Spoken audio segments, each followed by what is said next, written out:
sa top-rated music station ng dekada 80, ang WBL. Puro na naglilingkod sa inyo sa pamamagitan ng magaganda at piling-piling programa. Mula Lunes hanggang Linggo, aaliwin kayo ng aming kilalang mga komentarista at public service program. Ito lamang sa himpilan ng DWBL. Tumatalakay sa maiinit na isyu ng bayan. Bumabatikos, bumabanat. Walang takot na nagsisiwalat sa maling gawain ng mga taong gobyerno. Nagseserbisyo publiko. Pakinggan para hindi maging mangmang sa nangyayari sa lipunan. Lunes hanggang Biyernes, alas 10 hanggang alas 11 ng gabi sa DWBL 1242. Lapid Fire ni Percy Lapid. Totoong balita, katotohanang komentaryo. Lapid Fire. Magandang umaga. Congratulations. Tagahanga mo kami. Hindi mo lang nakukuha. Matagal na kami nakikinig sa'yo. Kasi magandang programa mo. Bukod sa mayroong tinatalakay na tama sa bayan, mayroong humor. At saka bilib ako sa'yo. Kasi minsan parang nagagalit yung babae sa'yo. Pero hindi mo pinatulang, cool ka lang. Ang ganda ka. Tira mo ka ako yung si Percy ka. Magaling talaga ako. Talagang kaka ko. Maganda ka makiharap sa tao. Congratulations. Babati lang ako sa'yo at more power. Keep it up.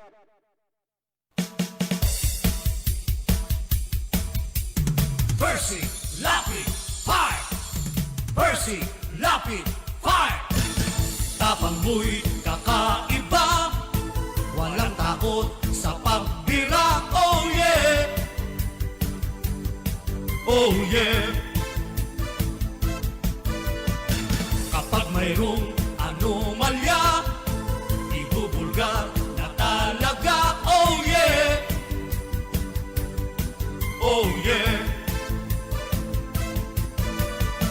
Mga kurap sa gobyerno, ibibisto ng walang preno. Maging ikaw man ay politiko,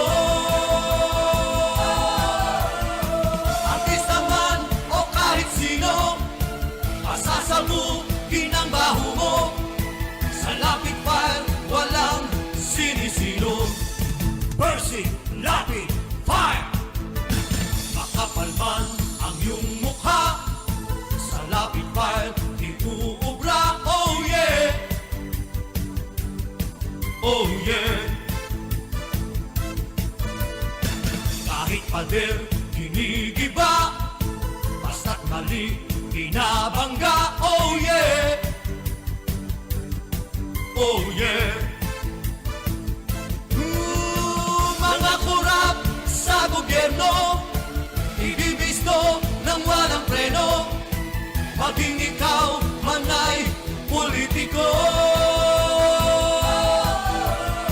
artista man o kahit sino, pasasabugin ang baho mo. Sa Lapid Fire, walang sinisino.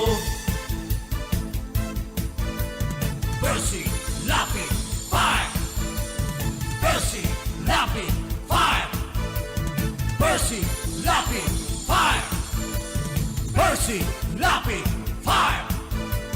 Percy Lapid Fire! Percy! Ang balitang ito ay hatid sa inyo ng Hataw. Number 1 sa balita, basta tabloid, Hataw.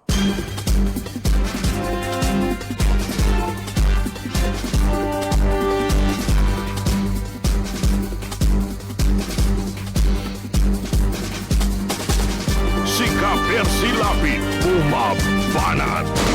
Lapid Fire.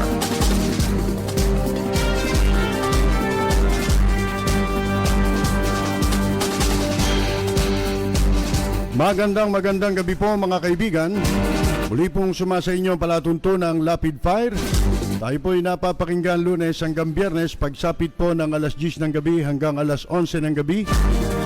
Dito po sa impilang DWBL 1242 sa inyong mga talapihitan.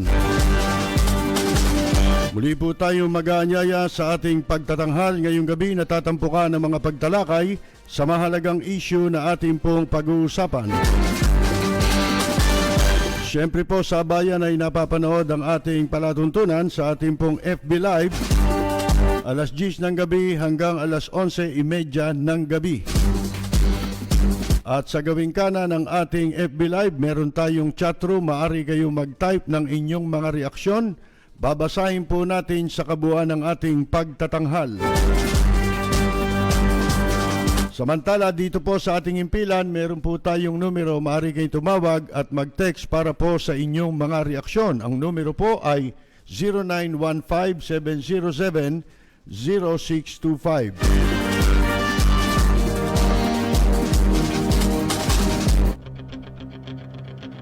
Walang preno kung bumatikos. Malalim at makatwirang komentaryo. Mag-ingat ang mga politikong gumagawa ng kalokohan at baka kayo ay tamaan ng Lapid Fire!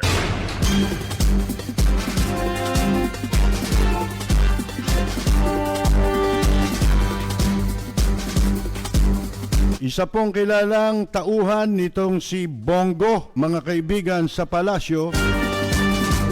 Ang ika nga isa sa mga kandidato para sa Deputy Ombudsman. Kinakamada na. Parang madyong. Ginagawang madyong ang gobyerno.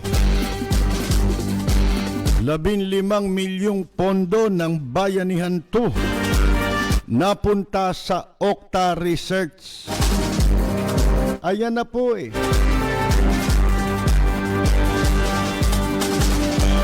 Ito naman si Pacquiao, mga kaibigan, nihiling daw niya sa PNP na imbestigahan ang mga troll sa social media accounts o mga social media accounts at websites na di umano'y naninira sa kanya.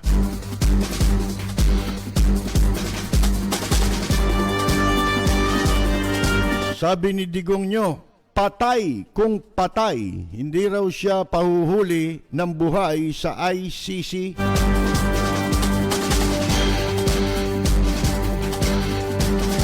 Akalain ninyo taong bayan pa raw ang totoong nakinabang sa war on drugs ng Duterte administration.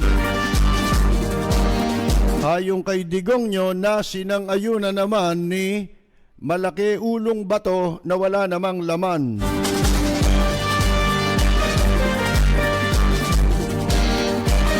Hatid sundo para sa mga authorized persons outside of residences. Hindi raw po papayagan na maghatid sundo ayon sa Philippine National Police. Yan po ilan sa mga pag-uusapan natin ngayong gabi, mga kaibigan. Ito nga isa na naman panibago na namang appointee. Mag-a-appoint na naman ng Deputy Ombudsman for Mindanao, itong si Digong nyo. At isa sa mga kandidato po rito, mga kaibigan, kilalang tauhan ni Bongo. Ito ang sinasabi sa balita. Yet another Malacanang official close to President Digong's longtime aide, Senator Bongo, is vying for a post in the office of the Ombudsman. Nabakante yata yun. Yan yata yung, ewan ko kung kaninong pwesto itong Ombudsman, Deputy Ombudsman for Mindanao. Ang tinutukoy po na isa sa mga pinagpipilian ngayon ay itong si Undersecretary Anderson Anglo. Madalit sabi, middle name 3 letra at yung family name 2 letra. Ito ho ay kasama sa shortlist para sa posisyon ng pinagpipili ang maitalagang Deputy Ombudsman for Mindanao. Isang critical na posisyon na siyang mamamahala sa mga corruption cases laban sa Mindanao Local Government Officials, LGUs. isang liham kay Digongyo mula sa Judicial and Bar Council dated May 17. Sa listahan po ay naroon ang pangalan nitong si Lo bilang isa sa mga 3 nominado para sa posisyong nabanggit. Bukod pa sa kay Beda Angeles Pres at isang Maria Iluminada Lapid Biba. Sino kaya ito? Itong lapid na ito. Rekomendado ba ito ni Lito Lapid, mga kaibigan? Sino man ang mapili daw po dito sa 3, sila ang papalit doon sa nagtapos na termino nitong si Rodolfo Elman noong March 20 na finish contract sa ombudsman. Ngayon, sino ba itong si Lo? Yan ang tanong. Sino ba itong loko na ito? O Lonyo? Loko, Lonyo, o Lo nila. Diba? L-O si Lo ay kasalukuyang undersecretary sa palasyo sa ilalim po nitong Presidential Management Staff. Pero siya ay kilalang bata ni Bongo. Siya po ay isa sa mga nasa PMS, at nasa ilalim ni Acting Head Undersecretary Secretary Ferdinand Cui Jr. O sino naman itong Cui? Undersecretary Cui. Nung si Duterte ay naging presidente, ayon dito sa balita, ang PMS o Presidential Management Staff ay inilagay sa ilalim ng supervision ni Go o ng dating supervision ni Go, dati niyang opisina, sa ilalim ng Office of the Special Assistant to the President. Under niya lang yun. Lahat under niya Kaya pati table may under yung like the President and Go, tulad daw ni Presidente at ni Go, si Lo ay nagmula rin sa Davao City. Ang kanyang asawa ay si Judge Jill Rose Haugan Lo. Ang kauna-unahang judicial appointee for Davao Region. Ito palang asawa nito ay kauna-unahang judicial appointee para sa Davao Region. At noong 2016, ang Mindanaoan President appointed her judge of the Davao City Regional Trial Court, Branch 14. So close are the laws and the Duterte camp that the judge had even administered Duterte. Ito pala nagpasumpa kay Digongyo noong 2013. Mga kaibigan, bilang mayor. At sinasabing malapit sa pamilya ni Digongyo, itong pamilya ni Lo. Sa dating interview, itong si Lo, yung judge, yung asawa nitong nakaumang na italaga sa ombudsman, ay sinabi ng asawa niya na judge na itong si Lo ay kaibigan ni Bongo. O kaya sinasabi ngayon sa balita na kaibigan ni Bongo ang ilalagay diyan sa o isa sa mga pinagpipiliang maitalaga bilang Deputy Ombudsman. At ito'y nanumpa bilang Undersecretary noong August 2016. Kasabay nung isa pang Undersecretary, Secretary at abogado na malapit din kay Go, ang pangalan naman Lloyd Christopher Lau. Baka pangalan ano? Si Lau ay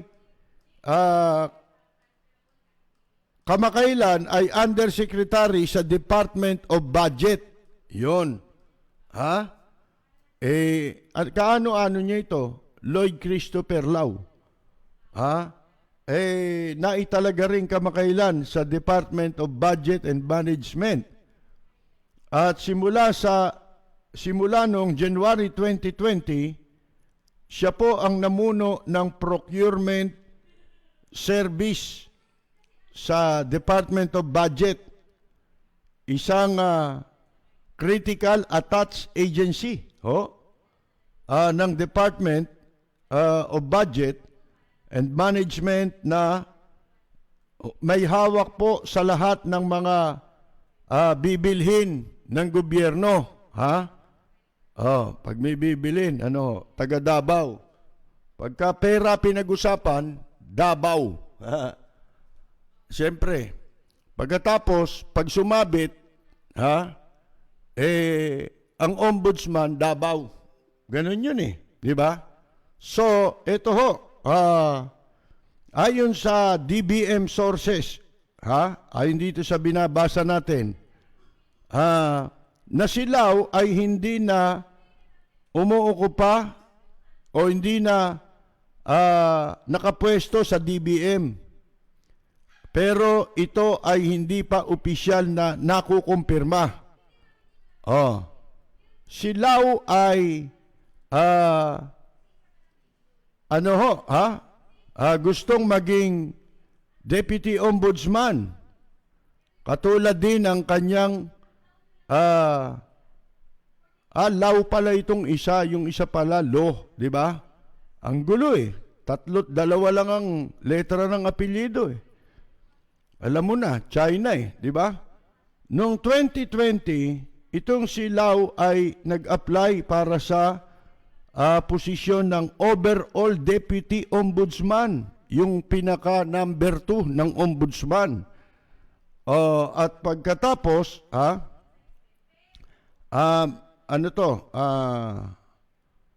yan po, mga kaibigan, in-applyan niya rin pala yung Overall Deputy Ombudsman nitong si Lau, yung kasamahan din nitong si Lo.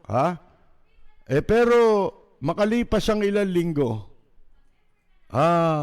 nung siya ay naka-schedule na para makapanayam sa pwesto, siguro ng JBC, di ba? Kasi diyan sila dadaan lahat for interview. Siya ay nag-withdraw ng kanyang application para daw dumistansya sa Office of the Ombudsman dahil sa mga usap-usapan o mga nakatatawang mga chismis, chismis. The critical post would eventually go to yet another lawyer na meron ding malapit din sa mga Duterte. And dito rin kay Lau, sino ito? Ito namang Warren Leong. Sipin mo mga apelyido, mga kaibigan. Go, Lo, Leong, isa Long, isa letra itong during the Duterte presidency, nung presidente na ito raw si Leong ay dating legal consultant ni Digongyo nung siya'y vice mayor pa. At nang presidente na, itong si Leong ay tauhan itong si Lau sa DBM. Sila ron, no? Si Leong ay konektado rin na malapit dito kay Go na nagtapos sa kaparehong eskwelahan sa De La Salle University. Sabay silang nag-aral, mga kaibigan. Bakit ito mahalaga? Yan ang tanong dito sa binabasa nating balita.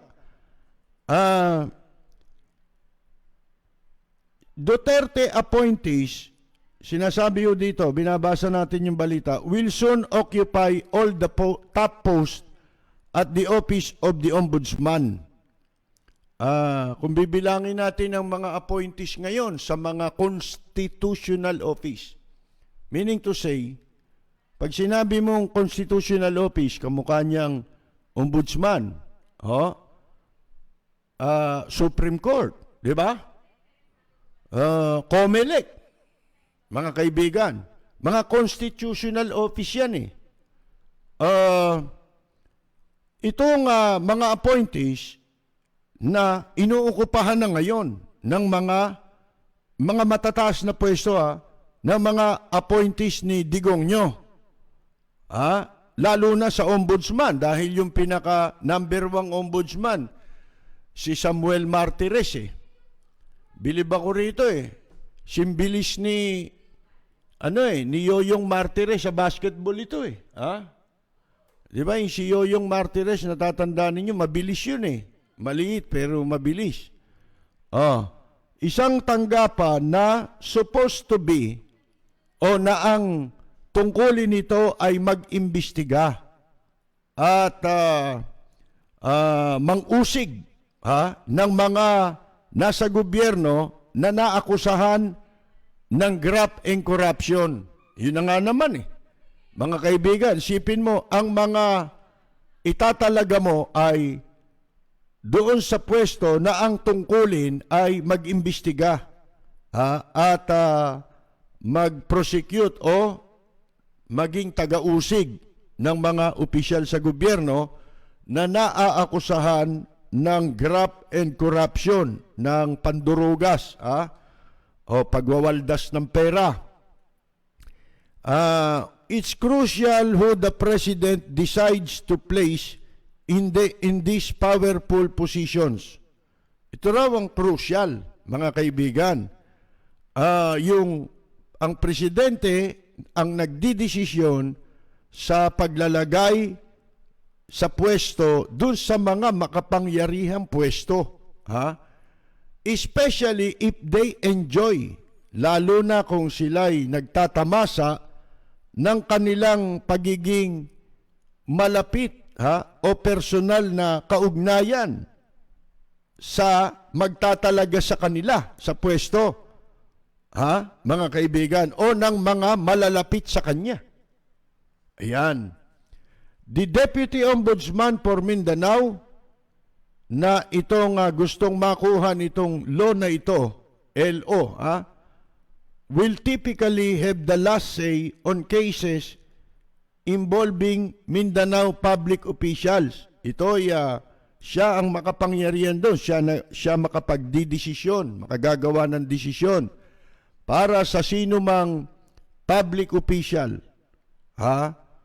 Mula sa local yan, basta ikaw ay nasa Mindanao, including the President's children.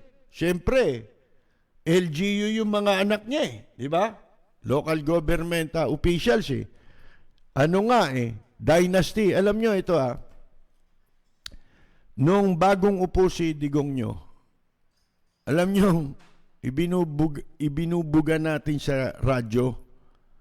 Tayo kasi, kaupo pa lang kasi, sabi ko nga, kinampanya natin. Pero alam nyo kung ano ang unang-una na natatandaan ko na ating iminumungkahi, ipinapayo sa programa natin na dapat bigyan ng atensyon, pangunahing bigyan ng atensyon nitong si Presidente Digongyo, isama sa legislative agenda ng kanyang administrasyon yung paglikha ng batas laban sa political dynasty.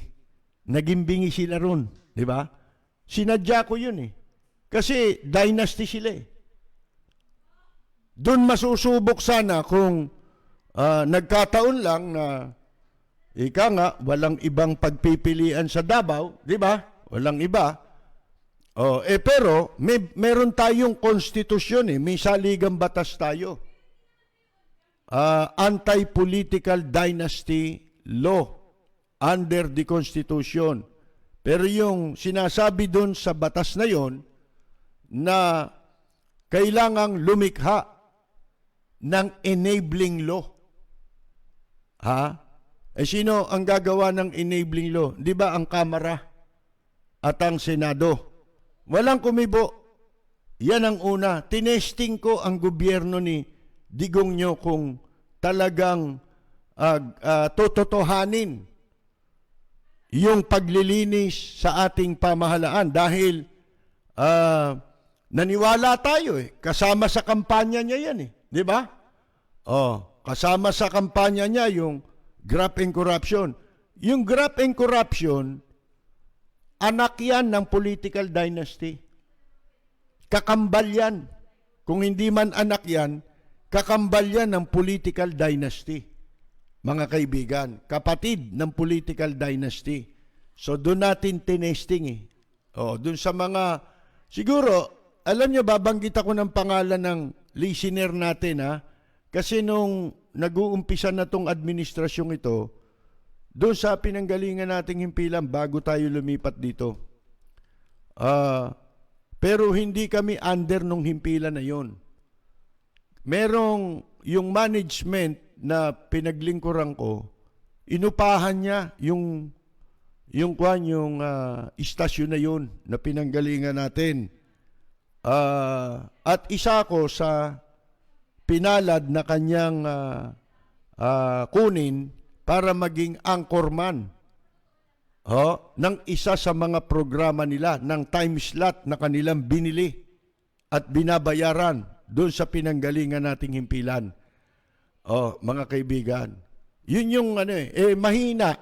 Ang hina ng signal nun Sinasabutahe pa nga kami Kasi iba ang studio namin Yung studio namin, nag-hook up lang yung mismong istasyon. Doon sa aming studio, ginagamitan yata ng linya ng telepono.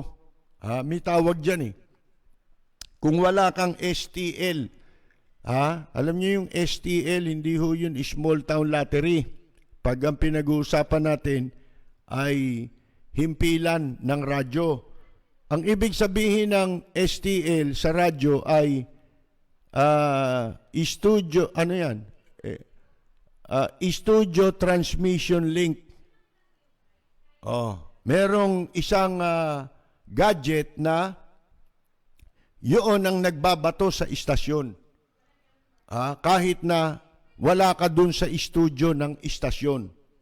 Wala kang transmitter. Yun ang pinaka-transmitter papunta ng transmitter ng istasyon. Studio transmitter link ang tawag po doon. O kung hindi man yun, merong parang radio line na ang gamit mo ay telepono, yung landline. Mga kaibigan, ibang bayad noon, hindi yun yung pangkaraniwang linya ng telepono. Hindi ko alam kung anong ginagamit doon. Pero alam nyo nagkaroon ako ng live jamming doon ang haba ng live jamming ko roon Tuwing araw ng, hindi ko matanda, linggo ba yan o Sabado, mga kaibigan. Meron kami live jamming. Ang ganda ng live jamming namin doon. Kaya lang, konti ang aming listeners. Maging sa YouTube pinalagay ko pa sa YouTube yun. Pero hindi pa kami ganong kalakas na Una, pagka programa ko na, sinisira. Ito, totoo ito Sinasabutahin ng mismong istasyon na binabayaran mo. Sipin mo yun. Bakit? Kasi insecure Doon pala sa istasyon na inaarkila, meron silang musical na ayaw nilang masapawan. Mga kaibigan, ang gagaling nitong mga nagkakantahan doon at mas maganda ang concept namin. Simpleng concept. Natural. walang cheche bureche, mga kaibigan. Kaya kami ho, dinadagsa ng guest. Pagka ako po ay merong live jamming sa radyo, dinadagsa ako ng guest. Kahit na nung pasimulan ko yan mga 2009, mga kaibigan, 2009, pinasimulan ko yan. Doon naman sa isa pang mas malaking himpilan na pinanggalingan natin. Dinudumog ako ng mga guest. Karamihan nga may okasyon na nakakahiya man doon sa artist, isang kanta na lang Isang numero na lang ang pwede nilang ipresenta Dahil sa dami nila, siksikan. Ang napakaraming gustong mag-guest. Ang gagaling naman. Mga kaibigan. Kaya lang, hindi pa kami... kaya nga doon nagsimula yung live streaming namin sa social media. Sa kahilingan ng mga nakikinig sa atin sa abroad na gusto raw nilang mapanood tayo na live.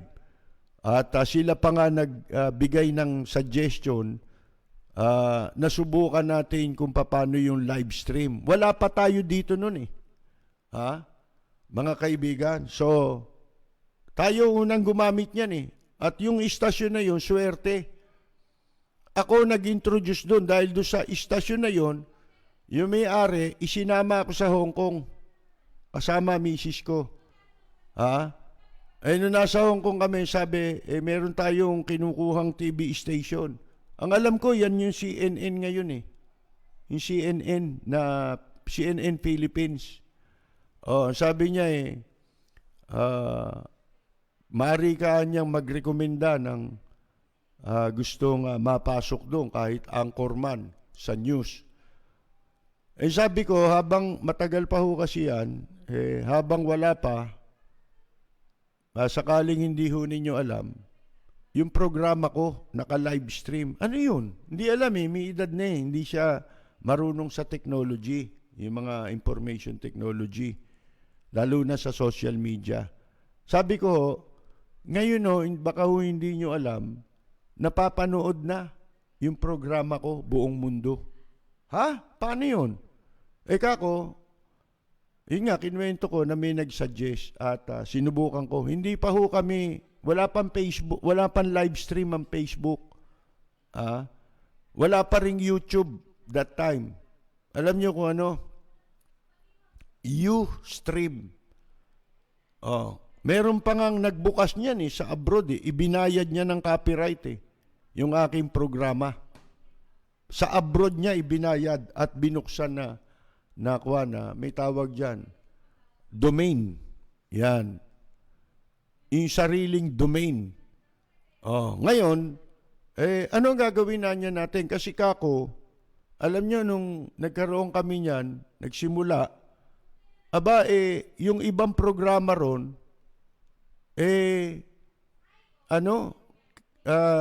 kinausap yung mga technician ng istasyon.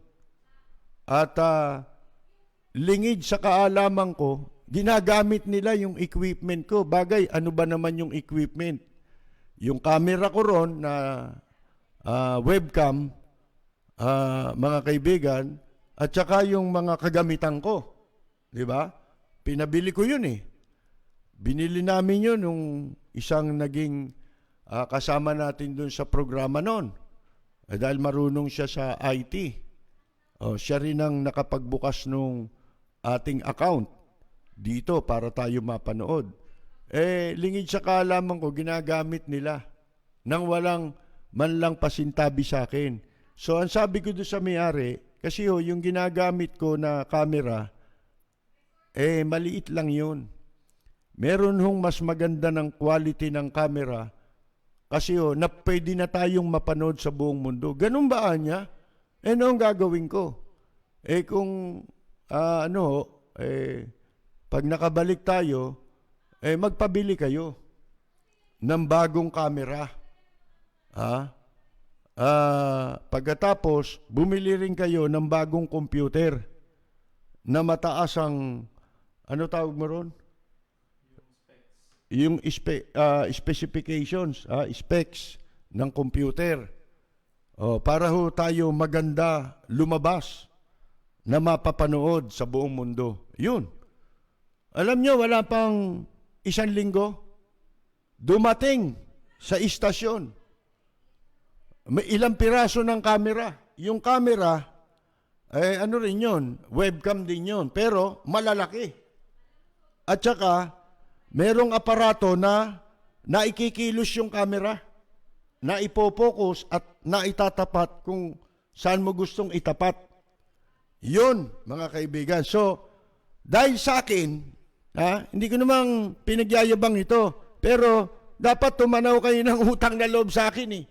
Hindoropot kayo. Wala pang gumagamit niyan, ginamit ko na yan eh. At ako nagturo dyan sa istasyon. Isipin ninyo, ang daming mga kung sino-sinong executive nila ron, di naman nila naisip yun. Di ba? Ang isip lang nun eh, magkapere. Pero yung magkaroon ng improvement, hindi nila naisip yun. Eto, nung wala na tayo ron, tanggalin ang programa natin dahil kay Erap Estrada. Lumipat tayo saan? Dito. Sa DWBL din. At ang DWBL, nagkaroon ng live streaming dahil po din sa amin. Nagpakabit pa kami ng sarili naming internet connection dito. Sa DWBL dahil ang ginagamit naming internet, yung internet ng FM eh. 5 FM nila nag-aagawan doon sa internet. So, ang ginawa namin para hindi kami napuputol at hindi naghahang yung aming broadcast, nagpakabit kami. Yan, si Kajeria pang nagpakabit ng sarili naming internet connection dito.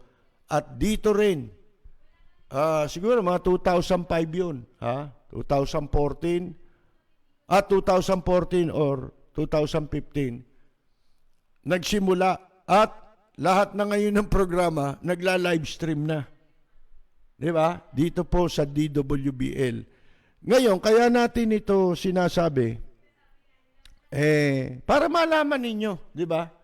Yung backgrounder, kung paano tayong nalipat dito. Dahil sabi ko nga sa inyo, nung unang upo pa lang nitong administrasyong ito, yun na ang isa sa ipinayo natin na gawin, yung maging agenda ng administrasyon, legislative agenda, isa, yung pong paglikha ng enabling law upang maipatupad ang political dynasty, anti-political dynasty law sa konstitusyon.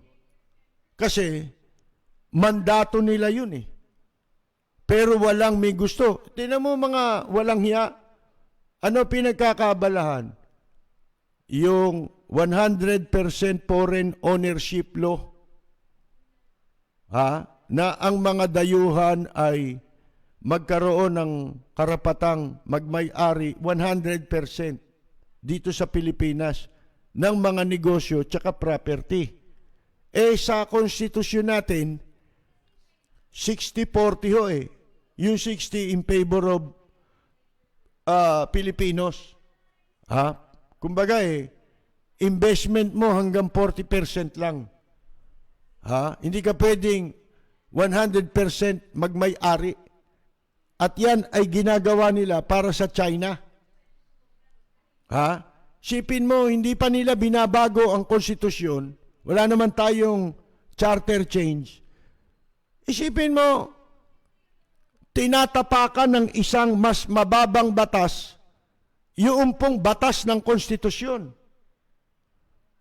Hindi po pwede yun eh. Hindi ka pwedeng gumawa ng anumang batas na labag sa konstitusyon, sa anumang probisyon ng konstitusyon. Pero dito, ginagawa nila yun, di ba? Meron na yan, nakahanda na yan eh. Baka itong eleksyon na ito, isa sa gagamitin nilang para makakuha ng pondo sa eleksyon, sa incheck. Yan. Pag nanalo tayo ngayon, Eto na, tapos na ang komida China. Ha? Yari na ang komida China dahil yung batas, ipapasa na lang. Pasado na sa Kamara, mga kaibigan. 100% ownership. Sipin mo, yun lamang 40% na investment na pwede under the Constitution. Napakalaki na ng mga nawawalang pribileyo sa mga Pilipino. E di lalo na kapag may 100% ownership na rito, mga kaibigan, na batas, lalong wala nang matitirang pribileyo ang mga Pilipino dahil aagawin na ng inchik ang pribileyo. Agawin na nila. So, saksak nyo lang sa utak ninyo kung gaano ka crucial itong eleksyon na ito. Tingnan ninyo, nakahanda na lahat. Wala na silang pananagutan. Pagkatapos ng eleksyon na ito at hinayaan natin na magtagumpay ang kabuktutan ng administrasyon ngayon, na kundi man sila ay sa paraang kabig nila ang papalit sa kanila, sila rin, mga kaibigan, very crucial ito. Napakadelikado. Marami nang mawawala. Lahat na pwede nang magnakaw sa gobyerno. Ayan na, nilalagay na nilang isa-isa, di ba? Ngayon,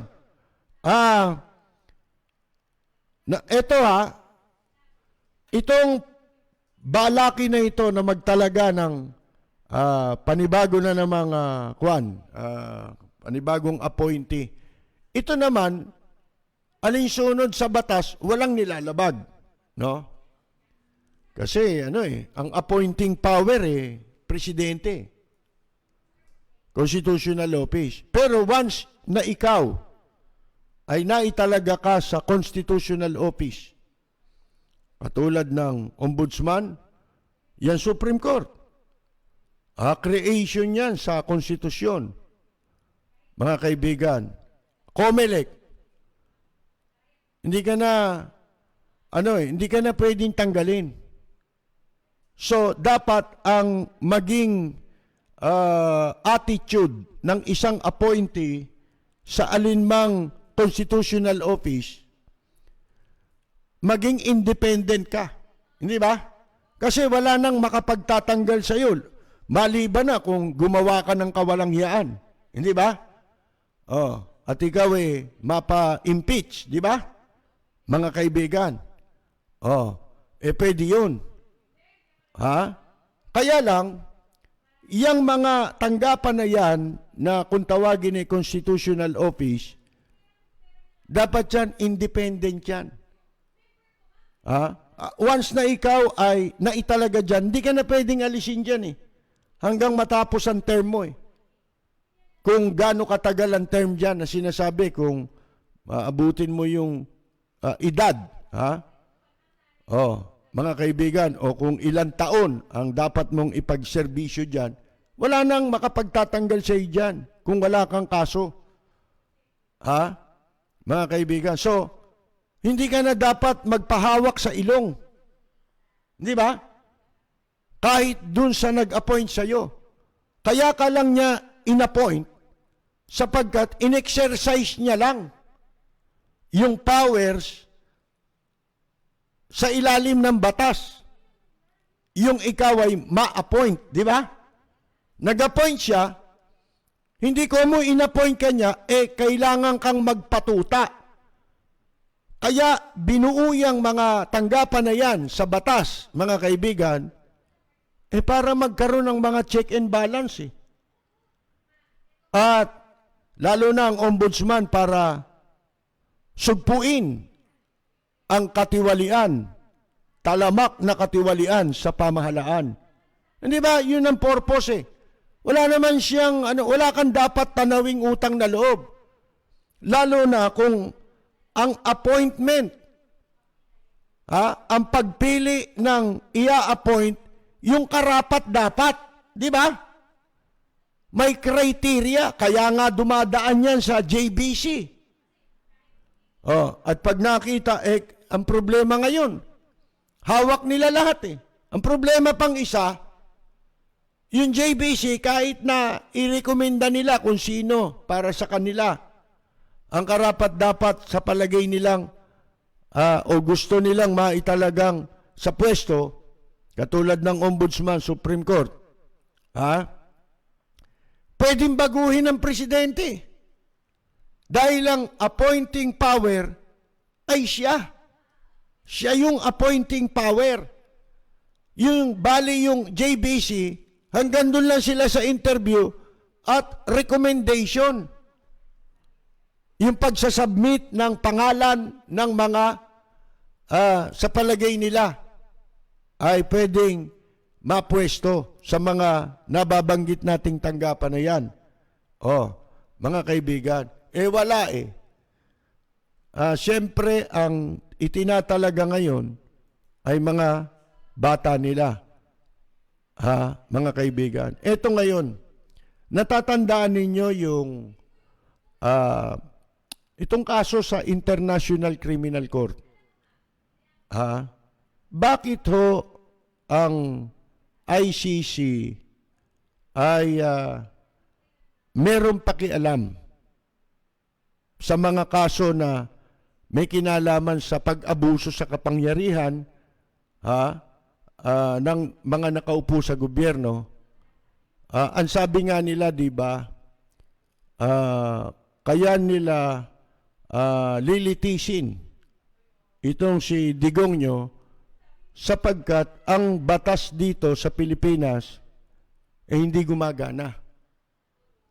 May posibilidad na ganon. Hindi diretsahang sinasabing ganon, pero ang dahilan, ang pinaka-main reason, walang matatamong katarungan. Itong mga inapi, itong mga nilabag ang karapatang pantao. Walang makukuhang katarungan. Binanggit nila yan di ba, na ang sistema ng ating katarungan dito, malabo na makakuha ng hustisya. Kaya, doon pumapasok ang ICC. Kaugnayan nito, dito sa sinasabi natin. Iyan ang dahilan Ang nag-a-appoint, yung presidente. At ang ina-appoint, mga kaibigan, yung kanilang magagamit. Hindi yung kaya ka in-appoint ay dahil sa ikaw ang karapat-dapat para magkaroon ng hustisya. Hindi. Ina-appoint ka para maglingkod ka sa interes nung nag-appoint sa'yo. Hindi para sa interes ng batas at ng katarungan. Yun ang dahilan. Kaya, pagka ganyan na mga appointee, tama ang ICC sa sinasabi nila, di ba? Ito yung nagpapatotoo ngayon. Ito yung tumutugma sa sinasabi ng International Criminal Court. Kaya dapat ipagpatuloy ang kaso labang kay Digongyo. Dahil dito, at saka dun sa mga merong partisipasyon, hindi lang si Digongyo, yung mga nag-participate sa paglabag sa karapatang pantao. Yan yung sinasabi ng ICC. Diyan ka, makakakuha ka ng katarungan. Tinan mo yung ombudsman. Yan, ano yan ano yan, salangan ng mga magnanakaw yan di ba? Diyan isasalang ang mga magnanakaw paano ka makakakuha ng katarungan? Yung kandidato, tauhan nila ngayon. Katulad si Martires. In-appoint muna yan, di ba, sa sa Supreme Court? Pagkatapos, nung mabakante yung ombudsman, in-appoint naman doon sa ombudsman. Apakaswerteng tao. Ano ginawa? Ano ginawa? Pinagbawal yung pagkuha ng salin. Paglalabas ng salin ng mga opisyal ng gobyerno. So, paano maniniwala yung international community, yung ICC? At ngayon, di ba, sabi niya winawarningan niya yung mga US senator na nagpe-pressure ngayon kay President Biden na gumawa ng kumilos. Gumawa ng paninindigan at kumilos sa mga nangyayaring dito sa Pilipinas na paglabag sa karapatang pantao, pag-abuso sa kapangyarihan at paglapastangan sa saligang batas. Kasama yan sa mga iniimbestigahan kahit ng international community, ng International Criminal Court. Mga kaibigan, yung naturingan tayong democratic country, pero gumagana ba ang demokrasya dito sa bansa? Hindi. Akala nung iba, kung may nakapagsasalita, may demokrasya na. Hindi ho totoo yun. Hindi totoo yun. Pag sinasara ang media, mga kaibigan, mabahala na kayo. Akala ninyo sa umpisa, media lang ang binusalan. Hindi. Dadating na yung oras, kamukha na sa China, hindi na makapagsasalita ang tao. Di ba? Ang lalabas na lang sa balita ay yung puro pabor sa mga nakaupo. Yan ang ibig sabihin nun. Mga kaibigan, yung sinasabi ng ito ngayon, tumutugma doon sa sinasabi ng international community, hindi lang ng ICC. Pati na itong kamakailan ilang senador sa Amerika. Alam nyo, iba ron sa Amerika. Yun ang talagang pattern ng tinatawag na demokratikong bansa. Yung Amerika. Hindi ko mo kaalyado nila si Biden, kung ano lang ang gustong gawin ni Biden, tahimik na sila. Aba, hindi. Nakikinig sila sa boses ng iba. At kapag merong basihan, mga kaibigan, ay sila mismo ang magpe-pressure sa sarili nilang presidente para gumawa ng hakbang. Alin? Nangyari yan. Sa panahon ni dating Pangulong Marcos, pinressure din. Walang nagawa si Reagan, di ba? Kaibigan ni Marcos yun Kaya yung martial law ni Marcos nagtagal Dahil kay Presidente Reagan Mga kaibigan, nagpapadala pa ng armas dito si Reagan. Kaya tumagal si Marcos na kahit na sinalbahe ang saligang batas para maigiit sa pwesto ang kanyang sarili. Nagtagal siya sa pwesto. Kaya yung mga panawagan dito, nababaliwala. Kailan at bakit napatalsik si Marcos sa pwesto? Kailan nagsimula? Meron ng mga congressman, senador, ang nagpe-pressure kay President Reagan. Mantakin ninyo si Reagan. Ang nag-pressure sa kanya, hindi niya mga kapartido. Ito kapartido ni Biden Mga kaibigan nung panahon ni Marcos, ang nag-pressure kay Presidente Reagan ay mga hindi nila kapanalig sa partido, kabilang partido. Mga kaibigan, mga Democrats. Katulad ni Biden, si Biden ngayon, Democrat yan, di ba? Itong nagpe-pressure sa kanya, mga kasamahan niya. Sa panahon ni Marcos, pine-pressure si Marcos ng mga legislators, na Democrats, Republicans si Ronald Reagan Hindi niya mga kapartido ang nag-pressure. Pero walang nagawa si Reagan. At nung bandang huli na sumingaw na ang dayaan sa eleksyon, sumisigaw na ang tao ng dayaan, wala pa yung EDSA. Meron ditong nagpuntang kinatawan ng Amerika. Ano sinabi? Na-interrupt yung broadcast natin. Sa akin lang ba yun? Ano sinabi nung, ang pangalan nun si Habib? Secretary of State ba yun o ano? Na nagpunta rito. Habib ang apelyido nun. Nakipagkita si kay Marcos. May sinabi lang na maigsing mensahe. Mga kaibigan. Tapos si Marcos. Kaya si Digong nyo, biglang-bigla, 360 degrees. Tumambling. Nagpapakita na, papakitang nasa gitna siya. Nasa gitna ng China at saka ni Xi Jinping. Kunyari, kinikilala niya ngayon yung pinadadalang bakuna. May nagpunta rito, di ba? Defense Secretary ata yan. Ang laki, mga kaibigan. Wala kang magagawa. Di ba si Marcos kinuha ng